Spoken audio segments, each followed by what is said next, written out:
Masih bersama kami di Kompas Petang, saya Cynthia Rompas. Saudara, markas kelompok kriminal bersenjata di hutan belakang kantor Bupati Yahukimo digerebek polisi. Kontak tembak terjadi hingga mengakibatkan 2 anggota KKB tewas dan 1 personel polisi terluka.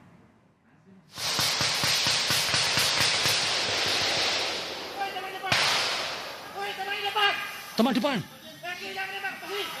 Jangan nembak di situ.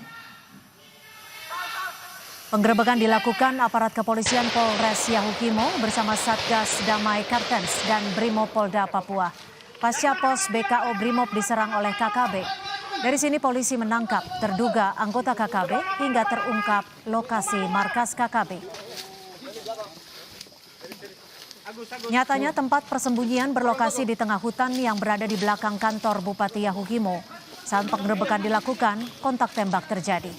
Sekitar 1 jam lamanya, tim gabungan akhirnya melumpuhkan 2 anggota KKB. Namun 1 personel polisi juga mengalami luka tembak di bagian kaki kiri. Di markas KKB, tim gabungan juga mengamankan barang bukti 6 senjata api rakitan, 60 amunisi, anak panah, parang, dan sebuah kapak.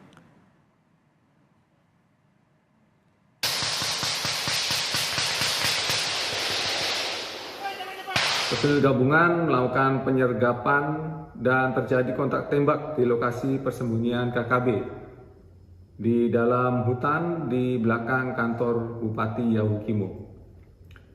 Polisi berhasil melumpuhkan kedua orang KKB dan setelah dilakukan olah TKP, selanjutnya kedua KKB tersebut dibawa ke... Beralih ke Makassar, saudara, kericuhan